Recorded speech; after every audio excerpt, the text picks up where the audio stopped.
नमस्ते बच्चों, यूट्यूब के चैनल में एक बार फिर से आपका स्वागत है। मैं राकेश कुमार आपको बालाजी मैथमेटिक्स में एक बार फिर से स्वागत करता हूं।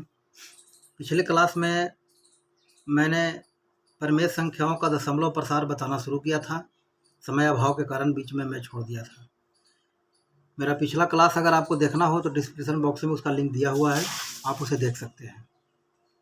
यहाँ पर फिर से हम लोग दोहराते हुए चलें कि मैंने कुछ उदाहरण आपको दिया था 1/2, 1/3, 1/4, 1/5, 1/8, 1/6। उसमें कुछ हम भाग के द्वारा दशमलव में बदलने की प्रक्रिया को समझ रहे थे। 1/2 को अगर हम दशमलव में बदल रहे थे तो 0.5 आया था, शेष नहीं बचा। 1/3 को जब हम दशमलव के रूप में बदले तो एक दशमलव के रूप में बदलने पर लगातार दशमलव के बाद 3 3 3 3 लगातार आ रहा है। 1/4 को जब हमने चेंज किया तो 0.25 के बाद पूरी तरह से विभाजित हो गया। 1/5 को जब किया तो 0.2 के बाद पूरी तरह से विभाजित हो गया। 1/8 को जब बदला तो 0.125 के बाद पूरी तरह से विभाजित हो गया। यहाँ 1/6 को अगर हम लेते हैं तो देखिए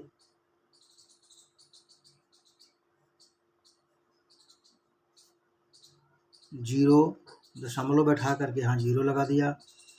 एक बार में भाग लगा, घटने पर कितना हो जाएगा 4। फिर से अगर हम 0 बैठाते हैं तो 6 6 36, फिर कितना हुआ 4, फिर 0 बैठाएंगे फिर से। अब ये प्रक्रिया आपको लगातार चलते रहेगा, जो कि हम 0 बैठाते जाएं और 6 से फिर ये करते जाएं तो लगातार 6 6 6 6 6 लगातार आते जाएगा। हमारा ये उदाहरण देने का तात्पर्य ये था कि अगर हम किसी भी परिमेय संख्या को दशमलव के रूप में बदल रहे हैं तो 2 प्रकार का दशमलव प्रसार हमें मिल रहा है। एक ऐसा दशमलव प्रसार मिल रहा है कि 1 या 2 अंक के बाद जाकर के शेष नहीं बचता है और पूरी तरह से विभाजित हो जा रहा है। और एक ऐसा दशमलव प्रसार मिल रहा है कि लगातार वही चीज़ रिपीट होते चला जा रहा है और आपको वही संख्या भाजक के रूप में लगातार वही संख्या मिलते चला जा रहा है। तो ये 2 प्रकार के, एक प्रकार का तो ये हुआ और एक प्रकार का ये हुआ कि यहाँ लगातार 3 3 3 लगातार आ रहा है। यहाँ देखिए 6 6 6 लगातार आ रहा है। अन्यथा बाकी सबों में 0.5 पूरी तरह से कटा, 0.25 पूरी तरह से कट गया, 0.2, 0.125 ये पूरी तरह से विभाजित हो गए हैं। इसके बाद कोई संख्या नहीं आने वाला है दशमलव के बाद, क्योंकि शेष जो है 0 हो गया है, शेष 0 हो गया है, यानी पूरी तरह से भाग लग गया है, संख्या पूरी तरह से विभाजित हो गई है। तो यहाँ पर हम बस आपको ये बताना चाह रहे थे कि किसी भी परिमेय संख्या का दशमलव प्रसार जो होता है वो 2 प्रकार का होता है, जिसका पहला जो प्रकार है वो है शांत दशमलव। कौन है? शांत दशमलव। शांत दशमलव कि किसी भी परिमेय संख्या के अंश में अगर हर से भाग दें और भाग देने पर वह पूरी तरह से दशमलव के बाद पूरी तरह से विभाजित हो जाए तो उसका दशमलव प्रसार क्या होगा? शांत होगा। और किसी भी परिमेय संख्या के अंश में हर से भाग देने पर अगर वह पूरी तरह विभाजित नहीं होता है, लगातार शेष वही संख्या आते चला जाए, तो वैसी स्थिति में उसका दशमलव प्रसार क्या होगा? अशांत कहलाएगा, अशांत दशमलव। तो आपका निष्कर्ष क्या निकला कि परिमेय संख्याओं का दशमलव प्रसार 2 प्रकार का होता है, एक होता है शांत दशमलव और एक होता है अशांत दशमलव। एक चीज़ हम आपको और बता दें कि परिमेय संख्या का मानक रूप जो है वो आपको समझना होगा। मानक रूप वही है जिसमें दोनों p बटा q के रूप में अगर कोई संख्या लिखा गया है तो वो दोनों अंश और हर जो हों सहअभाज्य हों। सहअभाज्य का मतलब यह हुआ कि उन दोनों में अभाज्य गुणनखंडों की संख्या सिर्फ एक हो जिससे वो कटे। जैसे मान लिया, फिर हम आपको बता रहे हैं कि यहाँ पर एक हम परिमेय संख्या लिख रहे हैं 25 बटा मान के चलिए 80। तो यहाँ देखिए है तो ये परिमेय संख्या है, यह भी परिमेय संख्या है, लेकिन ये परिमेय संख्या का मानक रूप नहीं है। अब यहाँ पर आपको ये देखना है कि क्या है हो सकता है। तो हम देखेंगे कि 80 जो है 5 से कट रहा है 16, 16 5 80, और ये कट रहा है 5 से 25। अब जो यहाँ संख्या मिला, क्या मिला, 5 बटा 16। अब यह 5 बटा 16 जो है किससे कटेगा? अब एक ही से कट सका है, सिर्फ एक से कटे, अन्यथा बाकी किसी संख्या से ये नहीं कट रहा है। तो इसको हम बोलेंगे परिमेय संख्या का ये क्या है? मानक रूप है। ठीक है, परिमेय संख्या का यह मानक रूप है, इसको आप दिमाग में रखिए हमेशा। तो परिमेय संख्याओं के मानक रूप पर ही हम लोग विचार कर रहे हैं। अगर हम इसमें भी अगर देख ले तो 5 में अगर हम 16 से भाग दें 0 बार में, तब दशमलव बैठेगा 0। 16 तिया 48, कितना बचा? 2। फिर से क्या करेंगे? 0 बैठाएंगे। 16 दूनी 2 और 32 हो जाएगा। 16 की 16, कितना हुआ? 4। फिर 0 बैठेगा, तो 16 दूनी 32, कितना शेष बचा? 8। फिर 0 बैठेगा, 16 पचे 80, पूरा कट गया। दशमलव प्रसार इसका कितना आया? 7। तो अभी हम लोग ये बात हम पढ़ रहे थे, ये समझ रहे थे कि किसी भी परिमेय संख्या का दशमलव प्रसार 2 प्रकार का होता है। एक होता है शांत दशमलव, एक होता है अशांत दशमलव। अब हम लोग जहाँ पहुँचना चाह रहे हैं वहाँ पर पहुँचे, शांत और अशांत। ठीक है, शांत कब हो रहा है और अशांत कब हो रहा है। कुछ हम लोग शांत दशमलव का उदाहरण लेते हैं। जैसे एक उदाहरण हम ले रहे हैं 2.37। ये कौन सा है? शांत दशमलव है। अगर इसको हम बोले कि आप p बटा q के रूप में बदले, तो हम इसको लिख सकते हैं 237 बटा, दशमलव के बदले में हर में क्या लिखाएगा? 1, और दशमलव के बाद कई अंक है? 2 अंक, तो यहाँ कितना लिखेंगे? 2 0। ये p बटा q के रूप में बदला गया।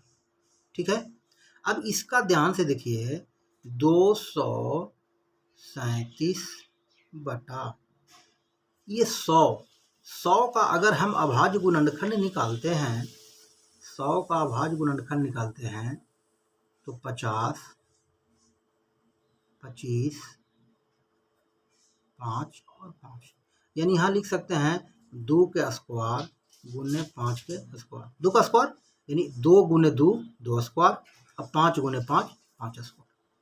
समझ में आ रहा है? हमने क्या लिखा? 2.37 को जब p बटा q के रूप में बदला तो क्या आया? 237 बटा 2 स्क्वायर गुने 5 स्क्वायर। एक और उदाहरण लेते हैं, जैसे 1.3 को अगर हम p बटा q के रूप में बदलें तो क्या आएगा? 13 बटा, दशमलव के बदले में क्या? 1, और दशमलव के बाद का अंक है? 1 अंक है, तो 0। अब इसको अगर हम तोड़ते हैं तो 13 बटा 10 क्या आएगा? 2 गुने 5। ठीक है, इस प्रकार से हमने क्या किया? कुछ शांत दशमलव का उदाहरण हम ले रहे हैं और उसको p बटा q के रूप में हम व्यक्त कर रहे हैं। ठीक है, अभी एक और हम लेते हैं 8, 0.8, 0.8। 0.8 को जब हम लेंगे तो क्या लिखेंगे? 8 बटा 10। 8 बटा 10 को 8 बटा 2 गुने 5। ठीक है। अब यहाँ ध्यान दीजिए, ये 2 से ही कट जा रहा है 4, क्या आ गया 4/5। ठीक है। अब इसको आप समझ गए होंगे। एक उदाहरण और हम ले रहे हैं यहाँ पर 0.25। 0.25 को जब हम P/Q के रूप में बदलेंगे तो क्या आएगा 25/100।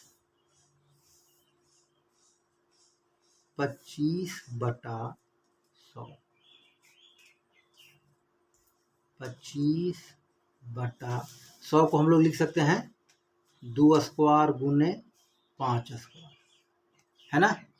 यानी 5 स्क्वायर को क्या लिख सकते हैं 25, 5×5 = 25। यानी इससे क्या हो गया, कट गया। यहाँ पर आप थोड़ा हमको कितना 1/4।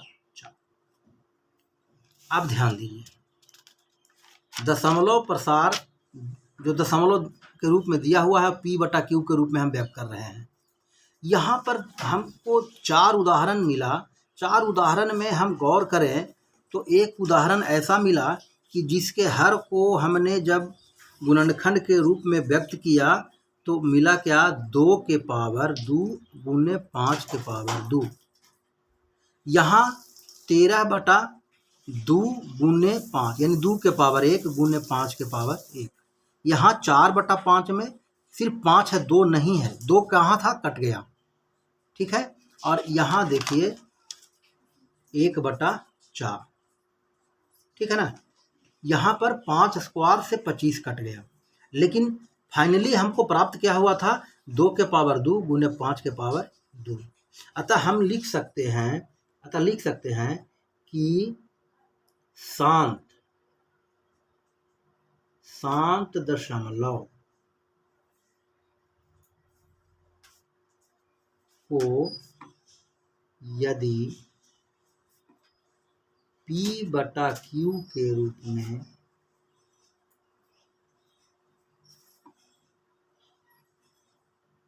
लिखा जाए तो Q बराबर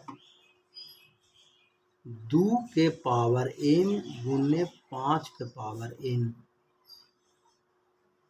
प्राप्त होता है। इसको हम समझ लें कि यदि किसी भी शांत दशमलव को हम यदि P/Q के रूप में व्यक्त करते हैं तो P तो क्या प्राप्त हो रहा है उससे हमको कोई मतलब नहीं है। P हमारा क्या मिल रहा है कोई मतलब नहीं है। 237, 13, 4 क्या मिला उससे हमको कोई मतलब नहीं है।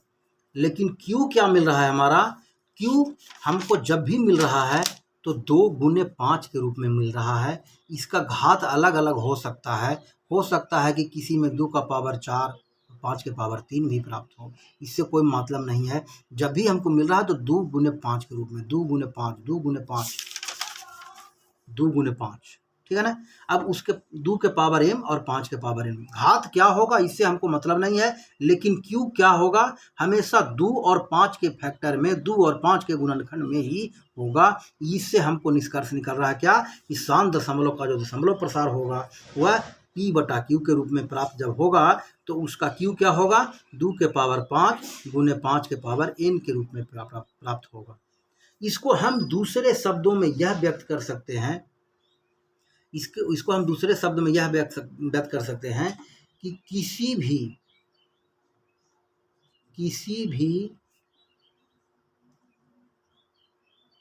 परिमेय संख्या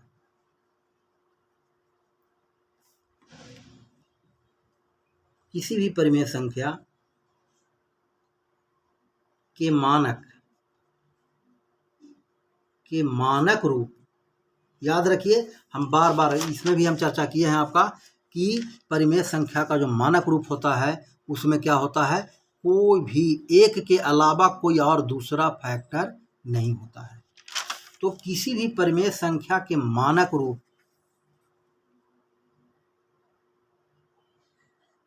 का हर अर्थात Q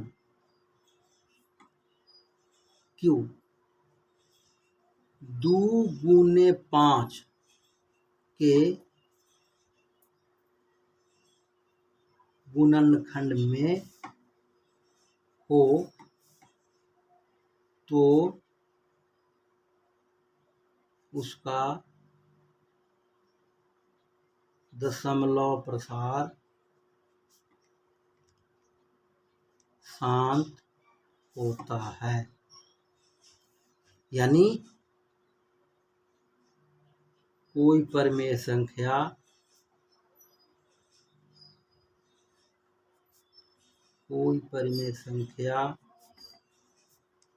P/Q के रूप में हो जहाँ Q = 2 के पावर m गुने 5 के पावर n और m तथा n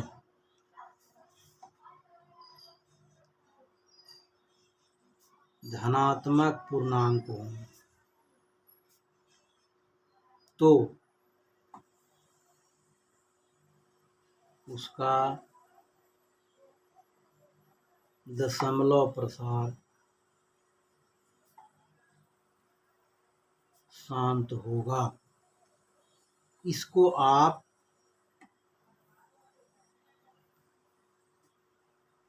स्क्रीनशॉट ले सकते हैं। ये हमेशा परीक्षा में पूछा जाने वाला प्रश्न है, जिसको आप समझ सकते हैं, दिमाग में रख सकते हैं। अब हम लोग कुछ ऐसा उदाहरण लें जिसको कभी कभी प्रश्न आपको पूछ देगा कि बिना भाग की प्रक्रिया किए, बिना भाग की प्रक्रिया किए बताएं कि परिमेय संख्या का दशमलव प्रसार शांत है या अशांत। ठीक है, हम लोग कुछ उदाहरण लेते हैं। छोटा छोटा उदाहरण हम लोग लेंगे जिसे हम लोग पता कर लेंगे। जैसे मान लिया एक क्वेश्चन दिया हुआ है 13/40। अब इसको देख लेंगे पहले कि 13/40 जो दिया हुआ है, इसमें कोई संख्या ऐसी तो नहीं है कि जो दोनों को काट रहा है। तो देखेंगे कि नहीं काट रहा है, यहाँ नहीं काट रहा है। जब नहीं काट रहा है तो इसको हम 13/40 का अभाज्य गुणनखंड निकालेंगे। 40 का क्या निकालेंगे? अभाज्य गुणनखंड निकालेंगे।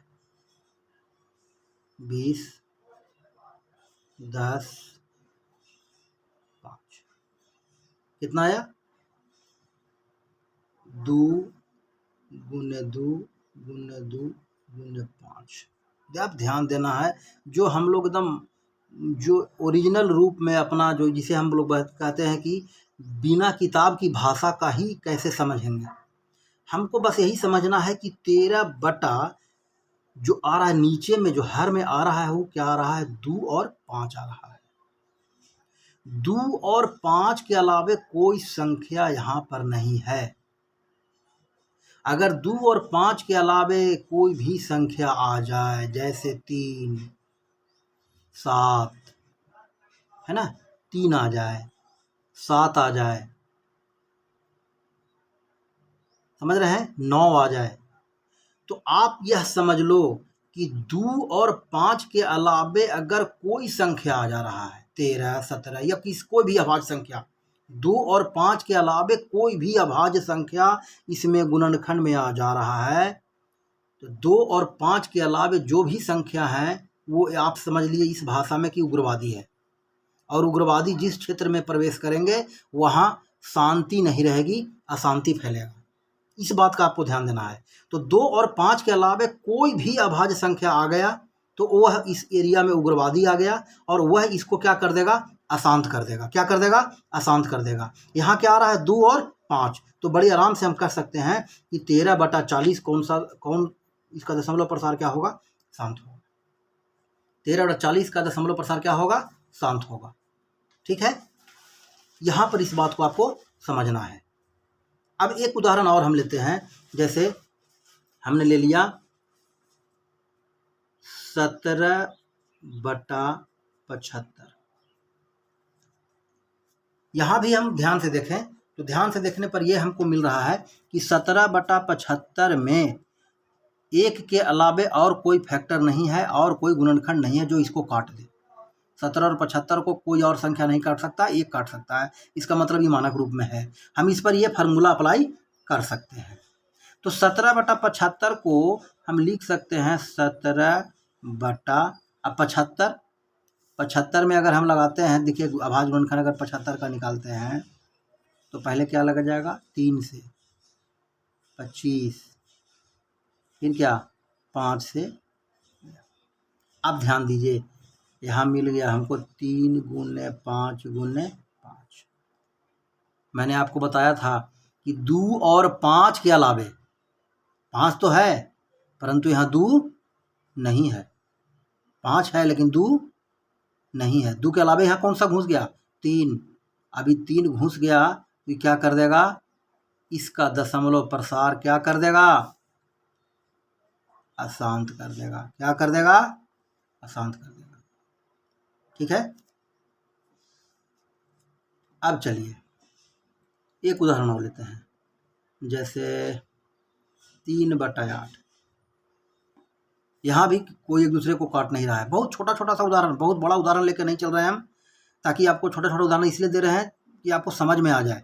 आप इसको अप्लाई जब करेंगे बड़े बड़े से प्रश्न में, बड़ा बड़ा प्रश्न में, जब संख्या बड़ी बड़ी होंगी तो आप इसको बहुत आसानी से आप वहाँ हल कर सकते हैं। इसलिए हमने आपको उदाहरण छोटा छोटा उदाहरण देना शुरू किया है।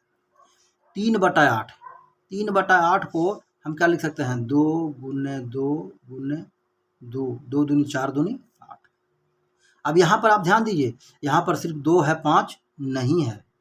लेकिन गणित के भाषा में हम बोलेंगे कि 5 है। ठीक है ना, गणित के भाषा में 5 है भी समझेंगे।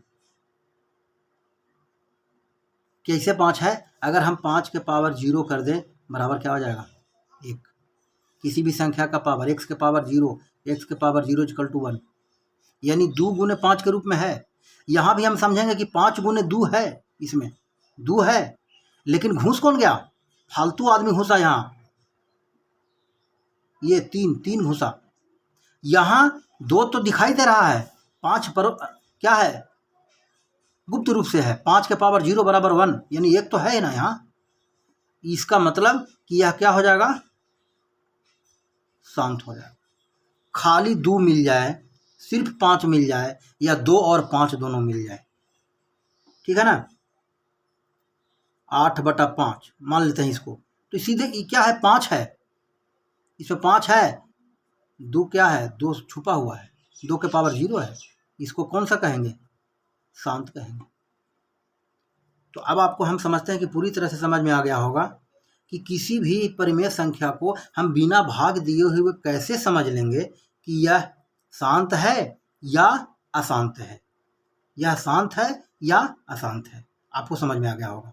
हम किसी भी परिमेय संख्या को मानक रूप में ले लेंगे और मानक रूप कर लेने के बाद उसका जो हर होगा उसका गुणनखंड निकालेंगे और गुणनखंड निकाल करके हम चेक करेंगे। अगर वह 2 और 5 के गुणनखंड में प्राप्त हो जाता है तो हम बोलेंगे कि शांत है। अगर 2 और 5 के अलावे कोई और अभाज्य संख्या उस गुणनखंड में मिल जाता है तो उसको हम क्या बोलेंगे, अशांत है।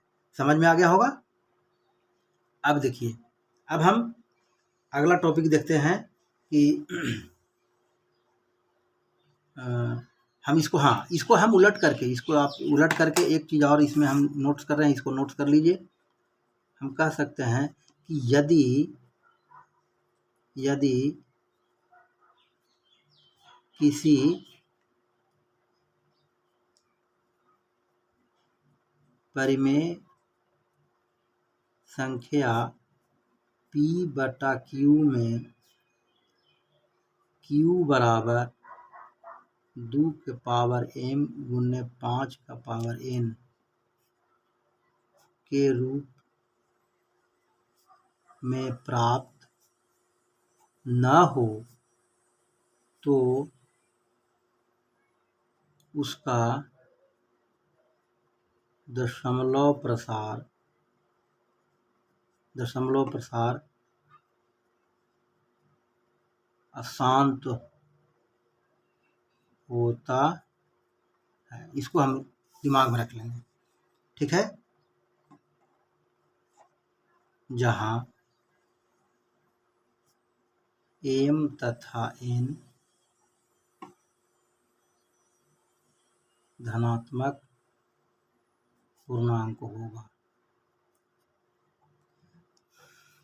अब हम कुछ दशमलव के रूप में देखते हैं कि किसे हम, कौन सा दशमलव को हम P बटा Q के रूप में बदल सकते हैं और किसको हम P बटा Q के रूप में नहीं बदल सकते हैं।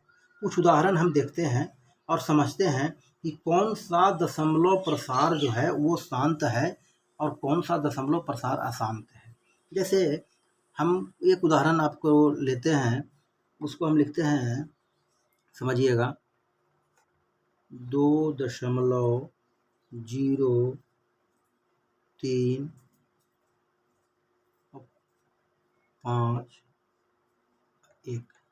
और याद रखिए इसको हम इसके ऊपर हम बार लगा देते हैं। जैसे किसके ऊपर, 5 और 1 के ऊपर।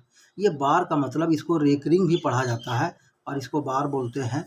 इसका अर्थ यह हुआ कि 2.0351 पर जब बार लग गया तो इसका मतलब कि 5 1 5 1 5 1 5 1 लगातार ही रिपीट हो रहा है।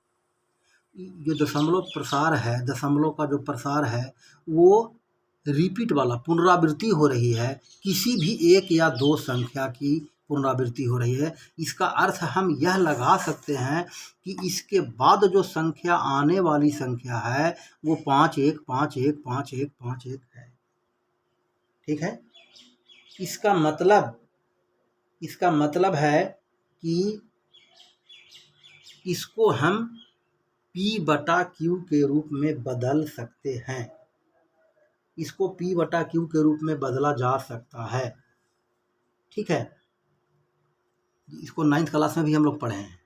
और यह जो दशमलव प्रसार है इसको हम क्या बोलेंगे, अशांत है। इसको हम बोलेंगे कि अशांत है, परंतु इसकी संख्या का रिपीटेशन हो रहा है, ये हमें जानकारी है। और जब ऐसी जानकारी है तब हम इसको P बटा Q के रूप में भी व्यक्त कर सकते हैं। कैसे P बटा Q के रूप में व्यक्त करेंगे हम, ये आपको बाद में चर्चा करेंगे।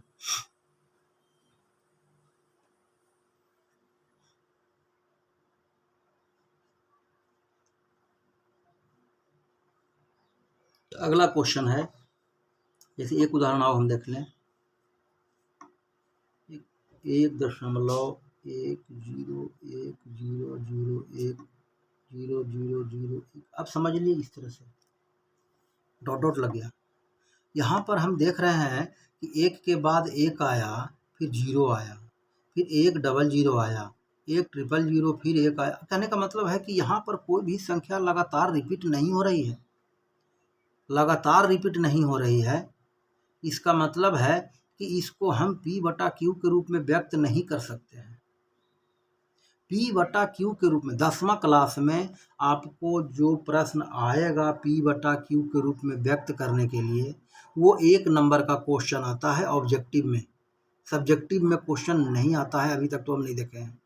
तो 1 नंबर का क्वेश्चन आपको आएगा कि इसका P बटा Q के रूप में क्या होगा, P बटा Q के रूप में बदलेंगे तो क्या मिलेगा।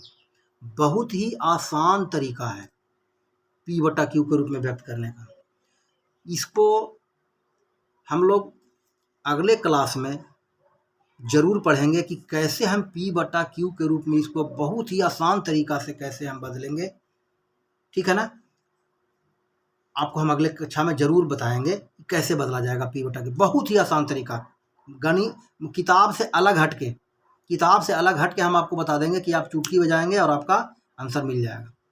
अगले क्लास में ज़रूर बताएंगे, लेकिन अभी बस इतना ही आपको बता दें कि हम बस ये आपको बताना चाह रहे हैं कि किसका दशमलव प्रसार, कौन सा दशमलव प्रसार जो आएगा जिसको हम पी बटा क्यू के रूप में बदल सकते हैं और किसको पी बटा क्यू के रूप में नहीं बदल सकते हैं। तो इसको हम पी बटा क्यू के रूप में बदलेंगे, लेकिन ये पी बटा क्यू के रूप में नहीं बदलाएगा। ठीक उसी प्रकार से एक क्वेश्चन और लिखते हैं 1.0348, इसको हम पी बटा क्यू के रूप में बदल सकते हैं, ठीक है ना। इसको पी बटा क्यू के रूप में बदला जा सकता है। लेकिन अगर हम कोई संख्या यहाँ पर लिख दें कि 2/2.52542 और डॉट डॉट कर दें। अब यहाँ पर समझ में हमारा नहीं आएगा कि 3, 5, 2, 1, 4, 2, 5, 6, 3 के बाद क्या आएगा हमको पता नहीं है। 3 के बाद क्या आएगा ये हमको मालूम नहीं है, इसलिए हम इसको पी बटा क्यू के रूप में नहीं बदल सकते हैं। हालांकि यह भी आसान दशमलव है। ये तो शांत हो गया, ये क्या हो गया, शांत हो गया। तो कुछ आसान दशमलव, वैसा आसान दशमलव जिसमें किसी संख्या की पुनरावृत्ति हो रही है, जो रिपीट हो रहा है, तो वैसा आसान दशमलव प्रसार जिसकी संख्या की पुनरावृत्ति हो रही है और हमें ज्ञात है, उसको हम पी बटा क्यू के रूप में बदल सकते हैं। लेकिन जिस संख्या के जिस दशमलव प्रसार का जो रिपीटेशन है, जो संख्या का रिपीटेशन है, वो हमको पता न लगे कि संख्या क्या आने वाला है, उसको हम पी बटा क्यू के रूप में नहीं बदल सकते हैं। ये बात हम आपको आज बताना चाह रहे थे। आज की कक्षा में बस इतना ही। विशेष अगले कक्षा में हम आपसे फिर मिलेंगे और अगली कक्षा में हम लोग पढ़ेंगे कि किसी भी अपरिमेय संख्या को साबित करने के लिए, जैसे मैंने √2 साबित करें, √2 एक अपरिमेय संख्या है, √3 अपरिमेय संख्या है, इस प्रकार की संख्याओं को साबित करना और कैसे हम इसको पी बटा क्यू के रूप में बदलेंगे आसानी से, जो कि आपको तुरंत चुटकी भर के 1 नंबर मिल जाए, वो उसका हम एक ट्रिक्स पढ़ेंगे अगली कक्षा में। उसके बाद हमारा वास्तविक संख्या का चैप्टर समाप्त हो जाएगा। आज के लिए इतना ही। अगर क्लास पसंद आए तो लाइक, शेयर और सब्सक्राइब जरूर कीजिए। और पिछली कक्षा का जो भी देखना होगा, मेरा डिस्क्रिप्शन में लिंक दिया हुआ रहेगा, आप उसको देखें और शेयर करें। धन्यवाद।